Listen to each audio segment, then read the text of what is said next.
Hi, today I'm going to go through the October 2024 Biology Unit 1 paper. Before I start, I do want to mention that I answered most of the questions in the question paper. However, if you want access to this paper over here, it'll be the first link in the bio. Okay? Yeah. If you want the question paper or if you want the marking scheme, it'll be there in the link. Yeah, thank you so much for being over here and watching. Good luck with your exam. Oh my gosh, are you guys nervous? Are you scared? Tell me, I want to know. I know I was always really nervous when it was my first time. But yeah, okay, wow. So there's 1 day left before the exam. So good luck with your exam, good luck with revision and everything. I really hope that you guys do get to see this video in time for it. But yeah, let's start, okay? All right, so the first question. Amoeba are single-celled organisms that live in water. They're able to change their shape. So the diagram shows 2 different shapes that one amoeba can make. So it's the same amoeba, and it has shape 1 and shape 2. Okay, so an amoeba changes shape by pushing cytoplasm against the cell membrane, forming long, thin projections. State the property of the cell membrane that enables the amoeba to change shape. The property is right over here, the fluidity of the membrane. The membrane is fluid. It is not rigid. Therefore, once the cytoplasm pushes against the cell membrane, the shape of the amoeba changes. Okay, gas exchange in an amoeba takes place across its cell membrane. The amoeba can be roughly spherical, yeah, as you can see here in shape 1. It's not a clear circle, but it's roughly spherical. Which is the surface area of the amoeba in this shape? Use the formula. This is the formula that we're given, 4 pi r squared. I think it's pretty self-explanatory.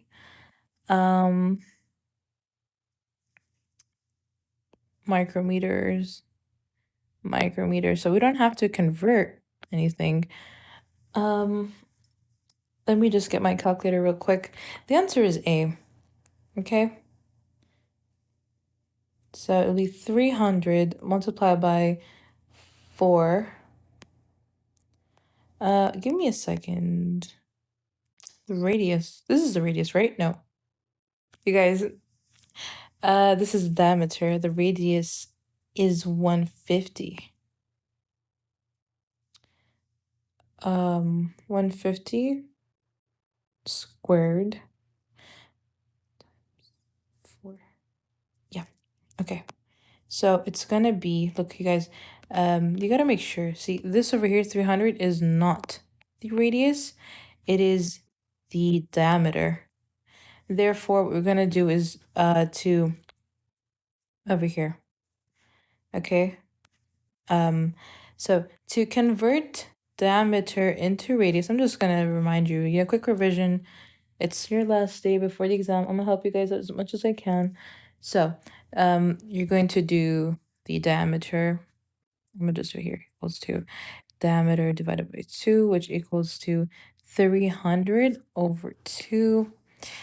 Therefore, it's going to be 4 multiplied by pi multiplied by 150 squared, which equals to 90,000 pi micrometers squared. Okay?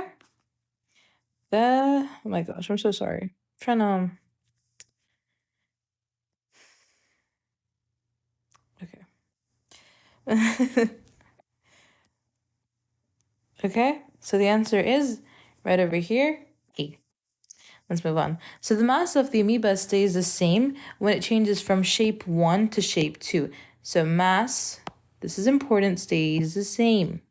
Which row of the table shows what happens to the surface area and volume of this amoeba when it changes shape 2? So now, the surface area is going to increase, as we can see over here, right? Here, you know, like we have 300 radius. But here, as we can see, it is much, it's greater than what it was before. Therefore, the surface area has increased.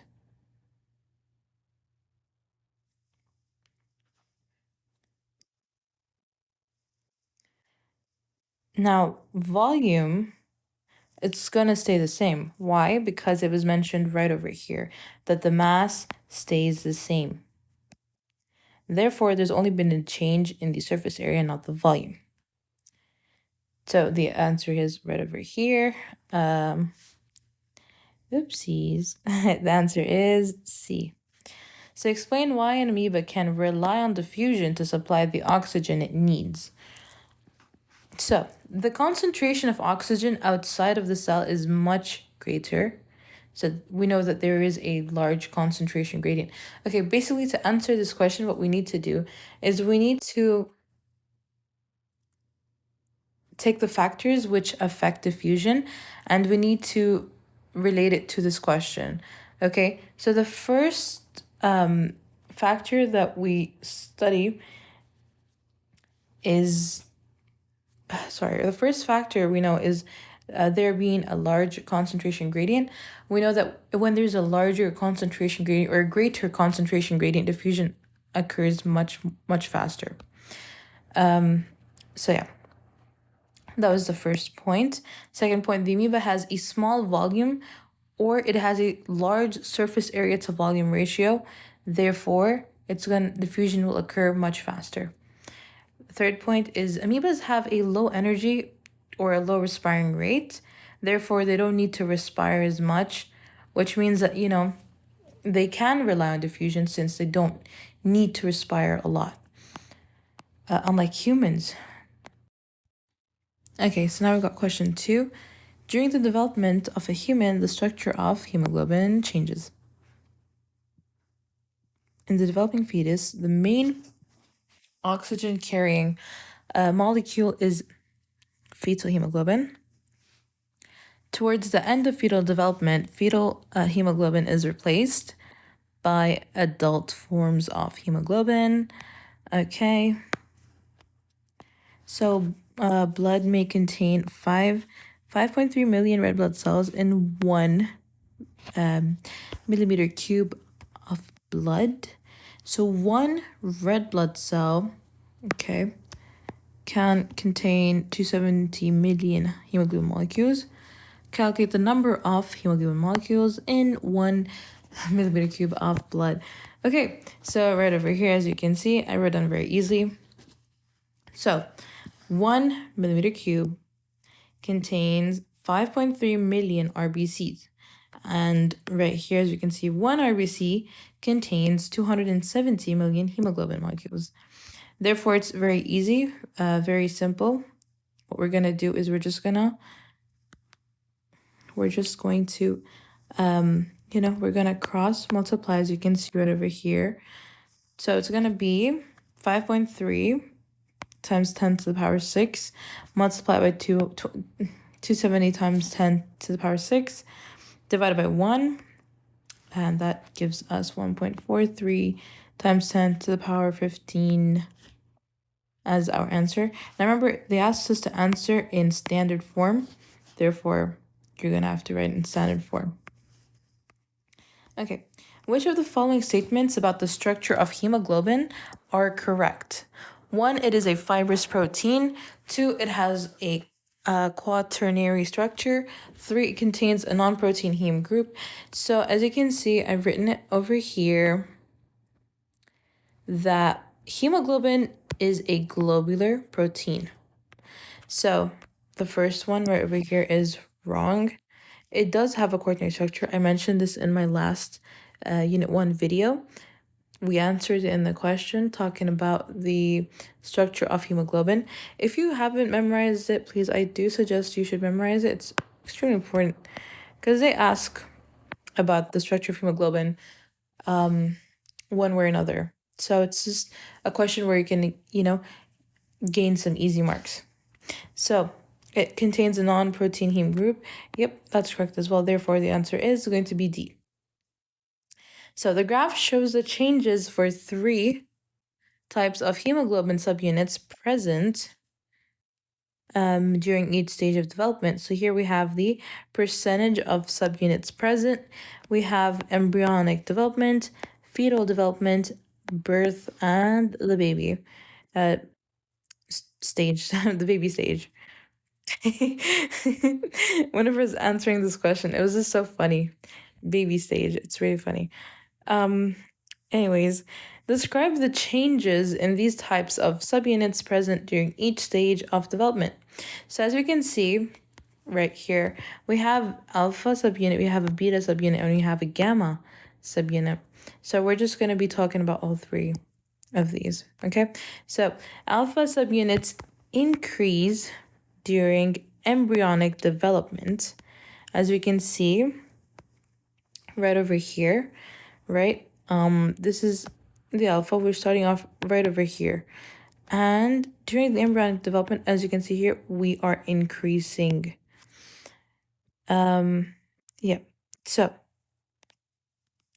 increasing during embryonic development, and then it remains constant, as we can see right over here.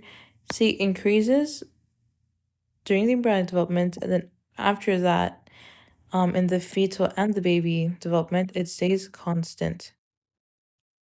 Now, the beta subunits increase mostly during the embryonic and fetal development, and in the beginning of the baby stage, and then it starts to level off. As you can see over here, we're talking about the beta subunit. So here, we start at the bottom, right? We're increasing. And then in the beginning of the baby stages, we're still continuing to increase, but then we start to level off right over here, right around here. So yeah, that's just how I wrote it down. Now, lastly, we have the gamma subunits right here, right? So gamma subunits increase during embryonic development. It stays mostly constant during the fetal, except it decreases slightly during the end of the phase. As we can see right here, fetal development,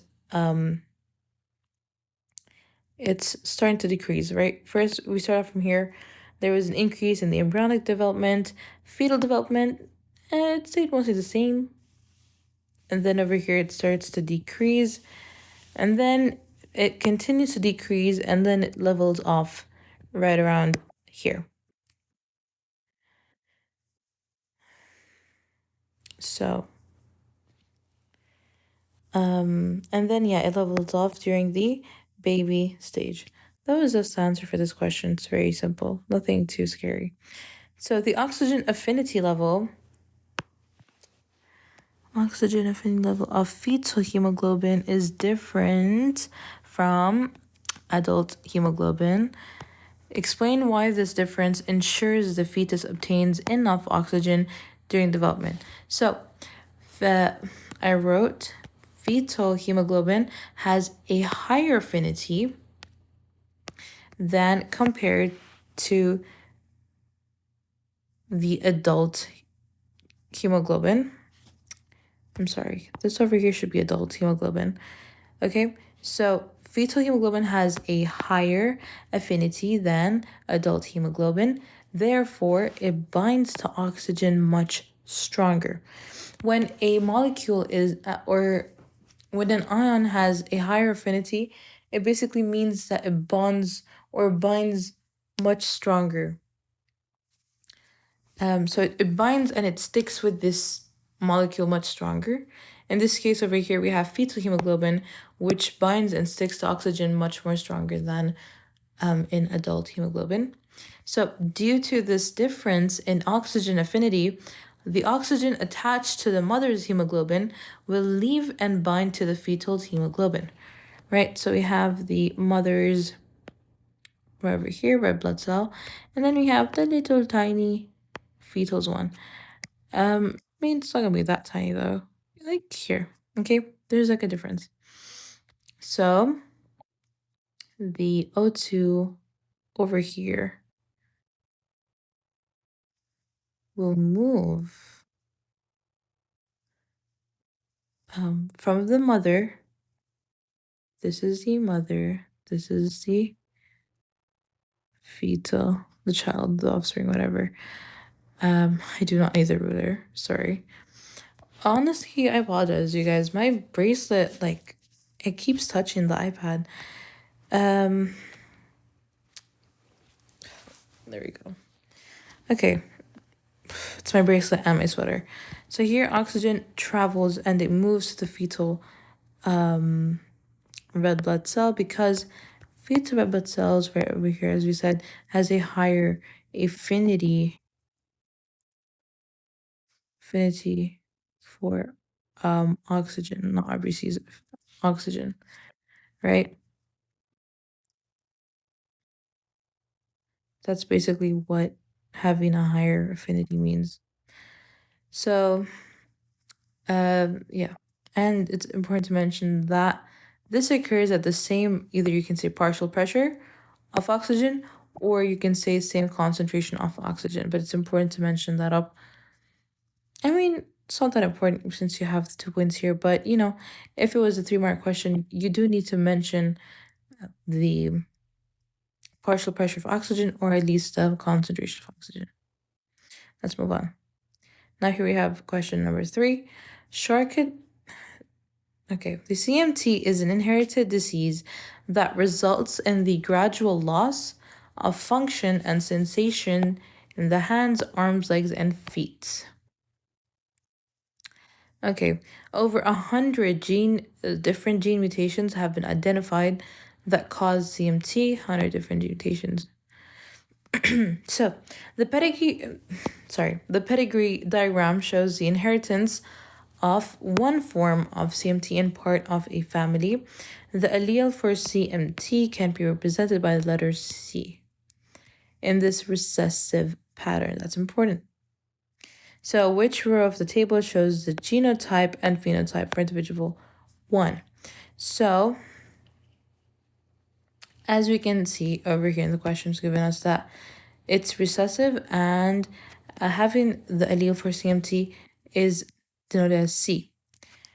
Therefore, what I've done is that I have right over here, I have the unaffected parents as a capital C, small c, capital C, small c. You know what? I'm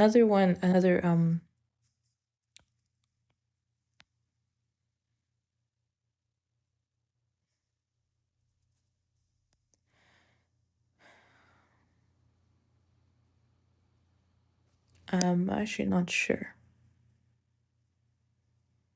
Yeah, no. Okay, so in order for a child to end up with having this recessive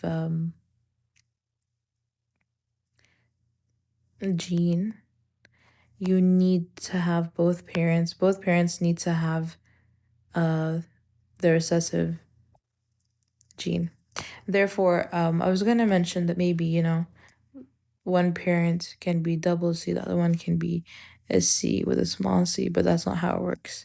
Because if we draw the pedigree diagram for these two, we're gonna have 0 CCs. But we know that this individual right over here has double CCs and he is affected by CMT. Therefore, yeah, it's going to be, the sequences are going to be capital C and small c for both parents. Okay, so which row of the table shows the genotype, phenotype? So what I've done is I, right over here, drew a small little diagram. It's very simple and easy to do. As you can see, we have the first parent here, second parent over here, and then these right over here are the possible outcomes.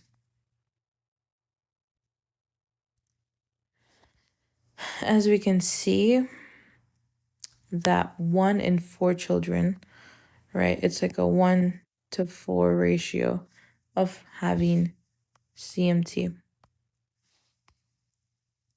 So they asked us individual 1, right over here, the parent. Again, both parents need to be capital C, small c, in order for them to end up with a child that has CMT. So it's going to be either, it's going to be B. Because it's the only option that has this combination. And over here, this is wrong because this over here is the genotype and this is a phenotype. So it should have been switched around. It's still the right answer. This would have been the right one, but yeah, just explaining to you. Therefore, it's B, and the phenotype is unaffected, heterozygous. Heterozygous, why? Because we have it mixed. Homozygous, because here it's 1. They're both the same. Okay, let's continue. So which allele combinations could individual 3 have? Again, referring to our diagram over here, individual 3 can either be, like, D, capital C, or it can be capital C, small c. Okay. What is the probability that a 4th child would be a female with CMT? So first, we find the probability of the child having CMT. So that is 1 multiplied by 4. Next, we find the probability that the child is a female. So it's 1 into 2. Therefore, if you just, do 1 into 4 times 1 into 2, your answer is 1 in 8. Okay.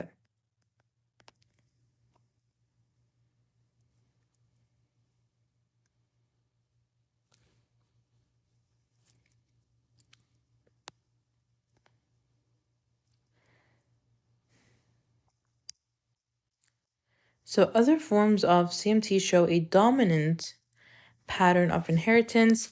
In the USA, 5% of people with CMT have one of these dominant forms. Dominant means it is not recessive. Therefore, having just one. For example, if this is the one for CMT, having just one C would mean that the child has CMT.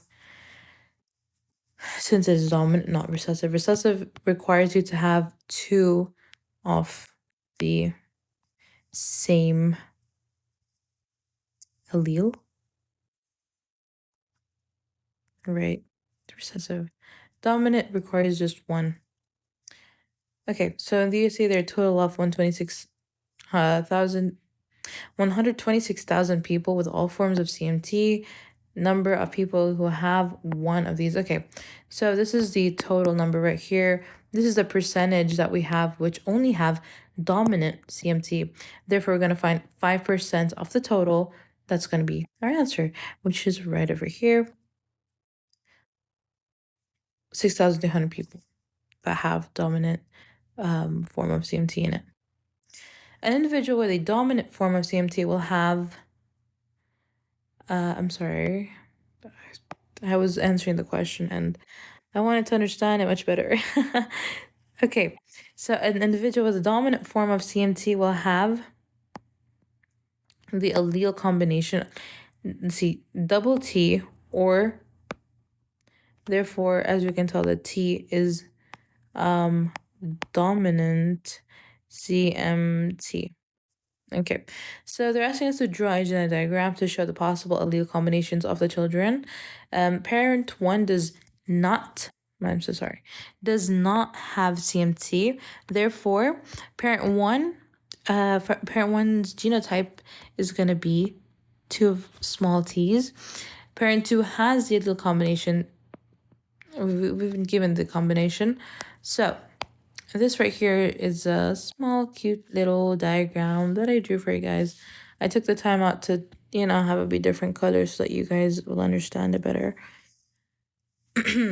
As we can see right over here, we have the parents' genotypes. Parent 1, parent 2, right? And then right over here, we have the alleles in the gametes. And then here we have the genotypes and offspring and their phenotypes. So what I've done is we need to basically match at least this with this one and this number here with this one, and you do the same thing with the second one, okay? Let me use a different color. What color? I think green was fine. So the first one are over here, the first allele with here, the first allele of the second parent, right? And then the first allele of the first parent with the second allele of the second parent, and then the second allele of the first parent with the first allele of the second parent, and the second allele of the first parent with the second allele of the second parent. You understand? You guys are smart, and I understand. I'll just highlight it over here. See, this is the first one, right? And let me change the color, right? Every color I choose is just not working out. We're gonna go with green yet again, you guys. So here, nice. That's the wrong line, my bad.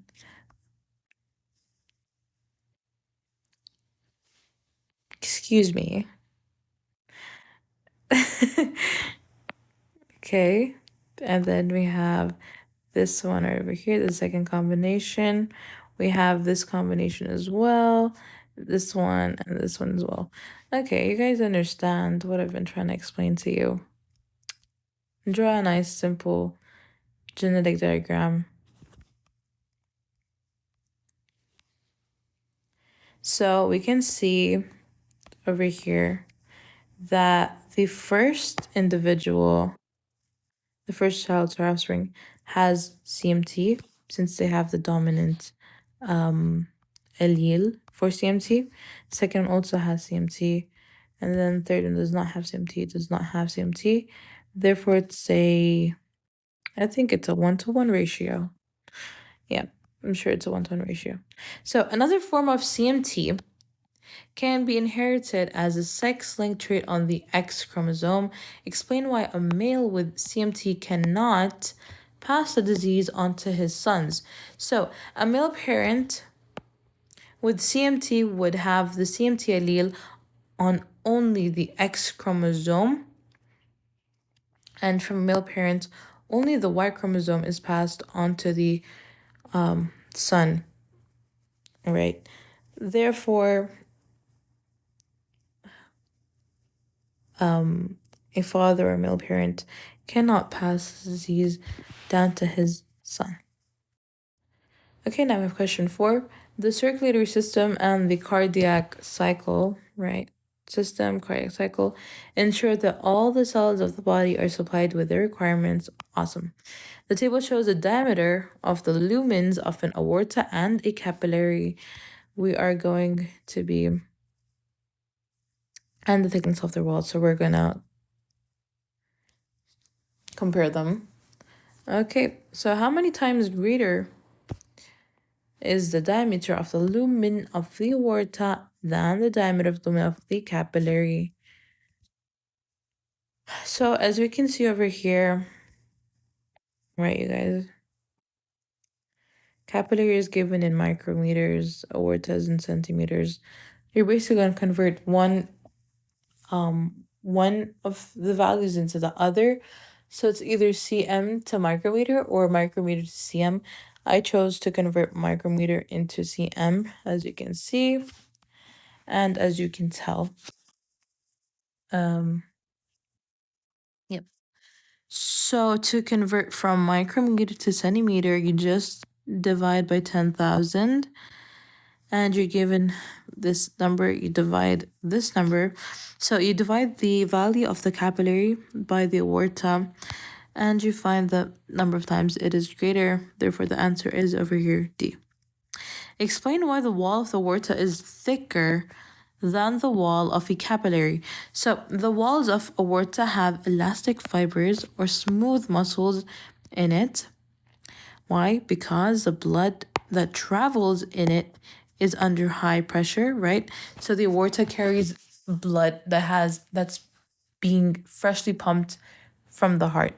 Therefore, it's going to have high pressure so that this blood that's being pumped out can reach across the whole body and supply all the cells within the body with oxygen. So the walls of a capillary is only 1 cell thick. Since this is where gas exchange takes place within the lungs, therefore plasma needs to pass out and the tissue fluid passes in. So when we have a really thin wall, this allows diffusion to occur much faster and much more easier. And in the lungs, it is extremely important that diffusion occurs at a very fast rate. Again, so that plasma can pass out and tissue fluid can pass in, or even, for oxygen to pass in, carbon dioxide to pass out. So a very, very thin capillary wall is needed for this diffusion to take place quickly. So the table shows the durations of ventricular diastole and ventricular systole at 2 different heart rates. Determine the relationship between heart rate and the duration of ventricular diastole and ventricular systole. So the duration of ventricular diastole and systole decreases, right? We can say decreases as the heart rate increases. Here, heart rate increased. As you can see here, it decreased. They're inversely proportional.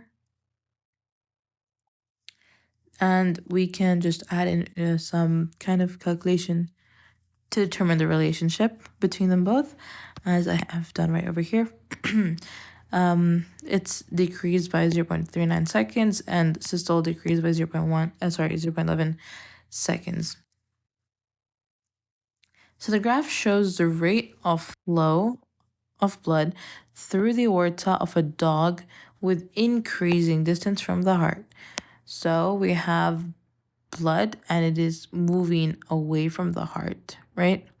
Heart to body.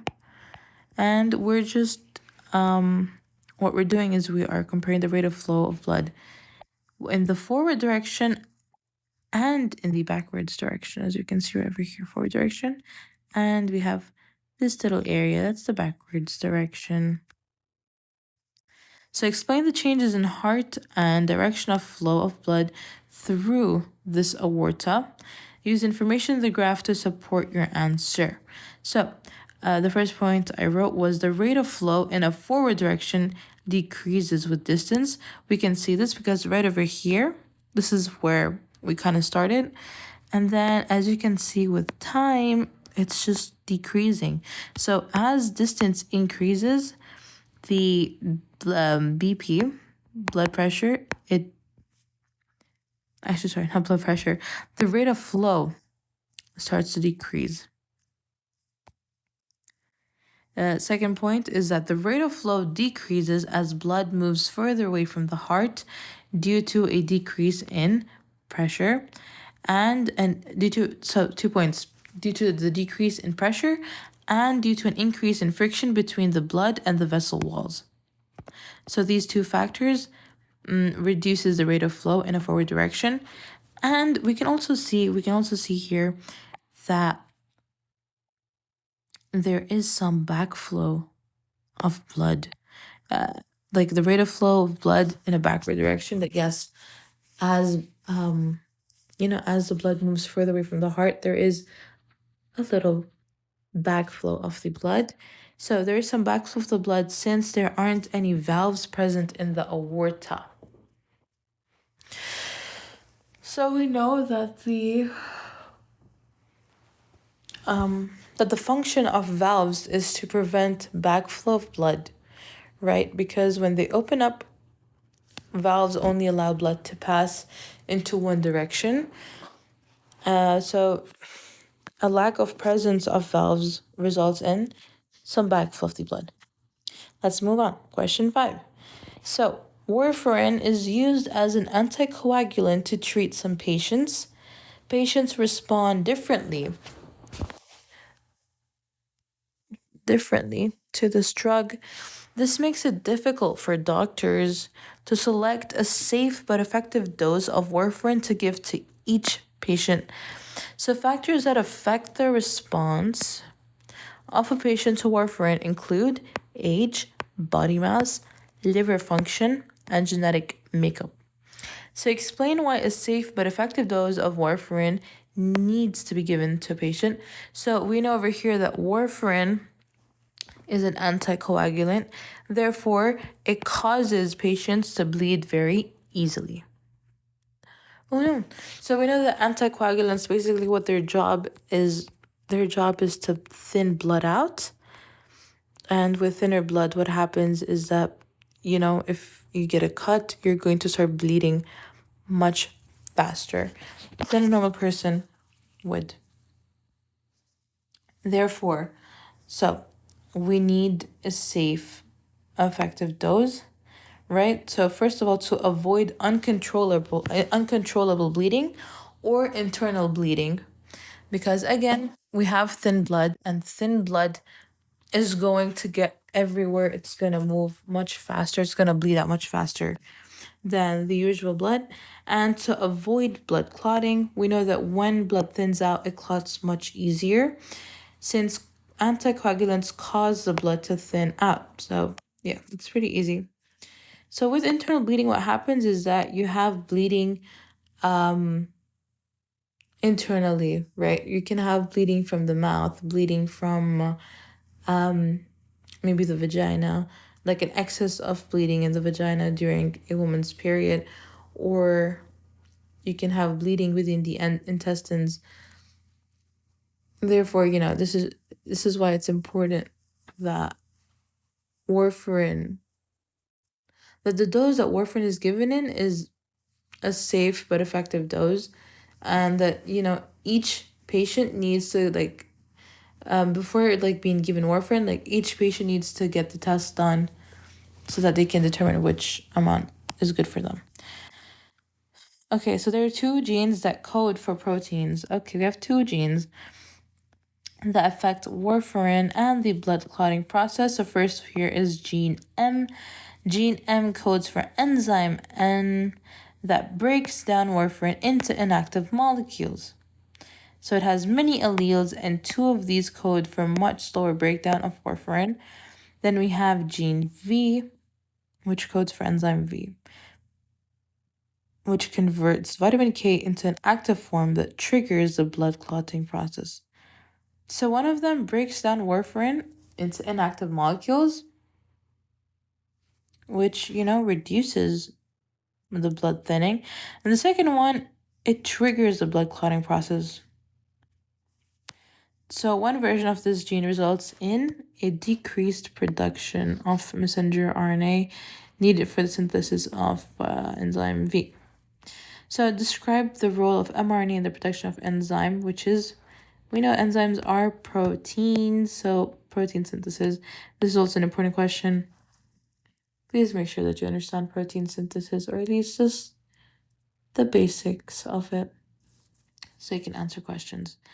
So mRNA. So mRNA carries a copy of the gene from the nucleus into the cytoplasm, then into a ribosome, okay?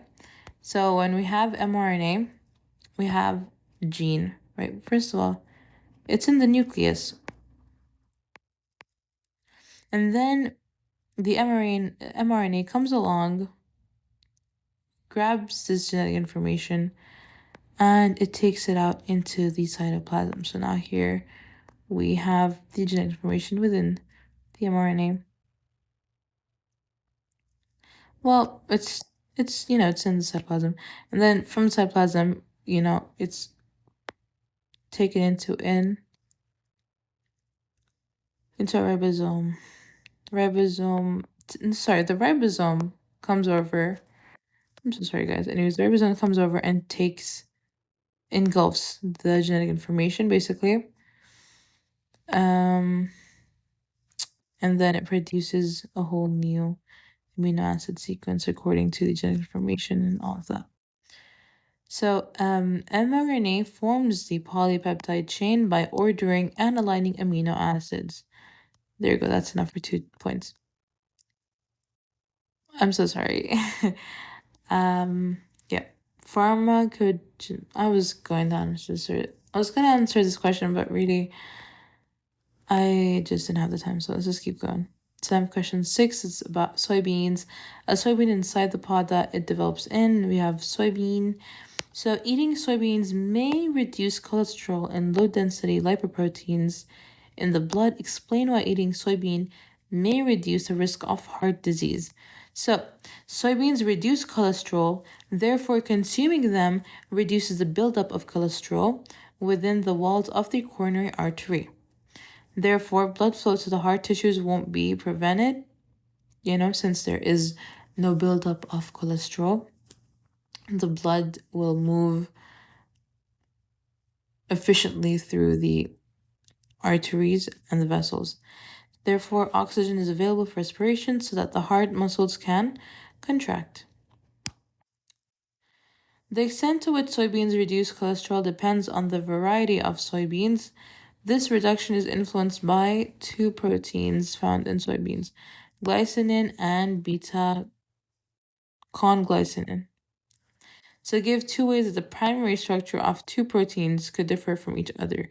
Primary structure is the first structure of a protein. So first thing right over here is that the different order of amino acids. If the amino acids are ordered differently, it's going to produce different proteins, and a difference in the length of the polypeptide chain. Hi, welcome back. Okay, you guys, you can see the time, can't you? Here, it's 3 a.m. Where's the pen here? I'm tired, but it's okay. Let's keep going, okay? I know you're tired as well, but it's fine. Drink some water, go wash your face. Let's continue. Now, this part of the question, I really liked it. I loved the information right over here that they've given us. I think it's really nice. And I don't know, I just really appreciate it. Yeah, I just wanted to say that they carried out this experiment so well. And I just really loved it. Like whatever they did, or later on we'll see the question and you'll understand more. But yeah. Here it asked why they use digested soybeans to make the extract. It's just the scientists carried out the experiment really well, and they wanted to get the most real and the most accurate results from this experiment. So, yeah, let's go through what they did and let's answer the questions, okay? So, the effect of soybean extracts on cholesterol production by liver cells growing in culture was investigated. Scientists produced fat-free soybean flour. Why fat-free? Because they don't want this fat, they don't want the fat in soybean flour to affect the LDL or cholesterol production. See, okay, they're just really taking precaution about it. Okay, so yeah, and digested it with enzymes in a way that copied digestion in the human digestive system. So these are the steps. Step 1, they mimicked the mouth. How did they mimic the mouth? So basically, they took the soybean flour, they mixed it with saliva to form a moist ball of flour. That's a little gross, but they're mimicking the process that occurs when there's food in your mouth.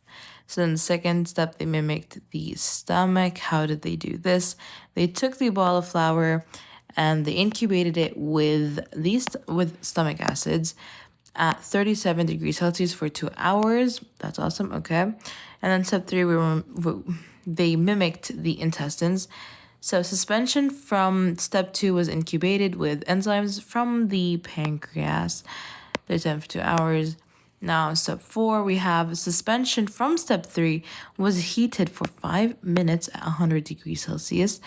And then lastly, we have the heated suspension from step 4 was used to make, it was used to make an extract.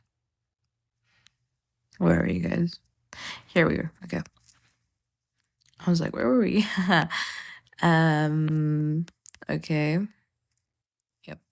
So you just make an extract containing soybean peptides. That's awesome. Okay. So explain why the scientists used digested soybeans to make the extract for this investigation. So they wanted to mimic digestion within the human body, and they wanted to extract all the proteins and the active ingredients from the soybeans by using enzymes. They used enzymes so that all the proteins and the active ingredients found within digested soybeans were soluble, right? Since we know the enzymes will break down the peptide bonds within the soybean extract,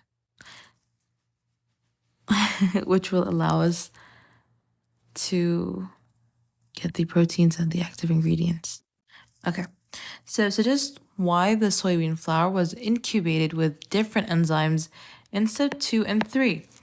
They use different enzymes because different enzymes are present within the digestive system to break down different types of proteins.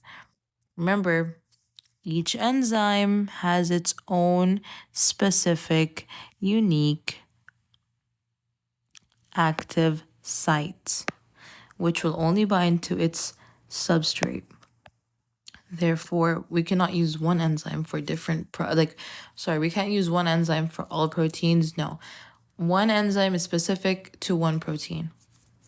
All right, so explain why the soybean flour and enzymes were incubated at 37 degrees for 2 hours in step 2 and 3. Why? Because we can see that 37 degrees Celsius is the optimum temperature of the human body for enzymes. And 2 hours is enough time for digestion to be completed, and it ensures all the substrates were broken down from the enzyme. Excuse this mistake that I made. So we have the soybean peptides at different concentrations. Okay, that's interesting. So they were incubated with the liver cells growing in culture again. So the enzyme HMGCR is involved in the synthesis of cholesterol. The effect of soybean peptides on the activity of this enzyme and the synthesis of cholesterol was measured. Okay, so we're trying to see if soybean actually does have an effect in reducing the production of cholesterol or not. So the graph shows the results. Here we have the percentage. Here we have the concentration of the soybean peptides. Now, this line over here is the inhibition of HMGCR activity, and this right here is the synthesis of cholesterol. Okay, so explain why eating soybeans may reduce cholesterol levels in the blood, and use information from the graph to support your answer. So the first point I wrote was that So as the concentration of soybean peptides increases, as we're going along the way here, the inhibition of HMGCR also increases, right? So we can see that as we are moving here, as we're moving over here, right, we can see that first, it starts increasing slowly, and then keeps increasing until the end. So we can it's evident that as the concentration of soybean peptides increases, the inhibition of HMGCR also increases. So increases, and therefore the synthesis of cholesterol decreases, right? So we can see that as the inhibition of HMGCR increases, cholesterol right over here is decreasing. So now we're going to explain why it's decreasing. So soybean peptides, they inhibit the HMGCR enzyme. It's an enzyme, right? Yes. So soybean peptides, they inhibit HMGCR. What does this mean? So they inhibit, the soybean peptides inhibiting the HMGCR means that the peptides they bind to the HMGCR and they compete with the HMGCR's substrates. Therefore, the cholesterol precursor doesn't bind to HMGCR, so cholesterol is not produced. I'm gonna explain this really quickly, right? So I have an enzyme right over here. Okay, this is my HMGCR. Now I have two substrates, okay? Let me choose a different color for you guys real quick. So right over here, I have the soybean peptide, okay? And right over here, I'm gonna choose the same color because this here is the substrate for HMGCR, okay? So HMGCR's substrate. So when this substrate over here goes ahead and binds with the HMGCR, what happens is that cholesterol is produced. Okay? That's basically the role of HMGCR. As you can see, the enzyme HMGCR, it's involved in the synthesis of cholesterol. So when its substrate goes into the active site of the HMGCR enzyme, cholesterol is synthesized.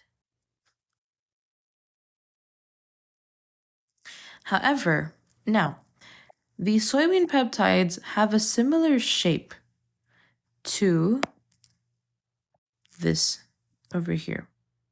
They have a similar shape to the active site of the HMGCR. So what happens is that instead of the HMGCR substrate going and binding to it, instead of this, the soybean peptide goes ahead and binds with this. Now, when it binds, okay, they're both going right there. They're both going to fit in there. Now, it's going to stay like this, right? Now, since this soybean peptide is the wrong substrate, it's not an actual substrate of the HMGCR, nothing is going to happen. There's no cholesterol is going to be synthesized. However, now because we have the soybean peptide over here, the HMGCR substrate cannot fit in. So that's what we meant by there being competition between the substrate and the soybean peptide, right?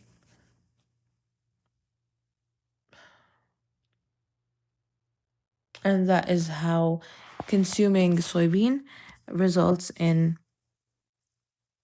less or low, like a lower synthesis of cholesterol.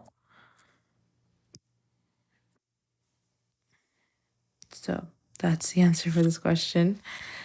Let's move on. We have question 7. Okay.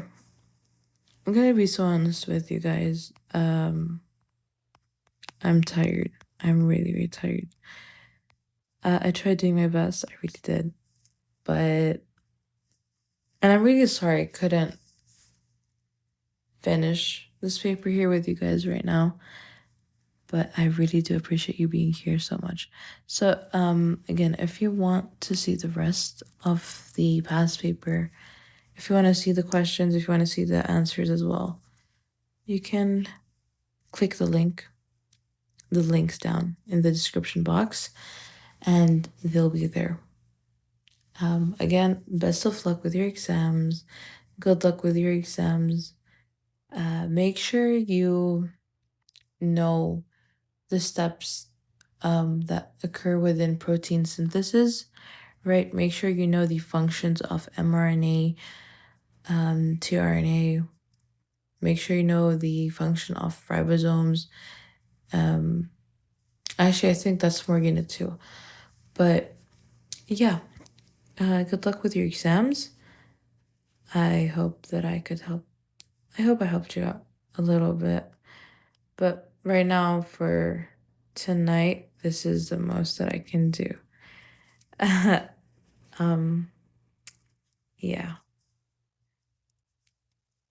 I tried helping out you guys as much as I could, but you know what? When you're solving exams and past papers, you gotta practice them properly and you gotta solve them properly. Okay? So go ahead, download the question paper and the marking scheme right there. And solve it by yourself and understand and learn.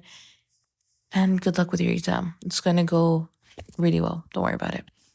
If you have any questions or if you want any help, just let me know in the comments down below. If you want me to try and solve a question, just let me know. That's all. Yeah. Thank you so much. Bye.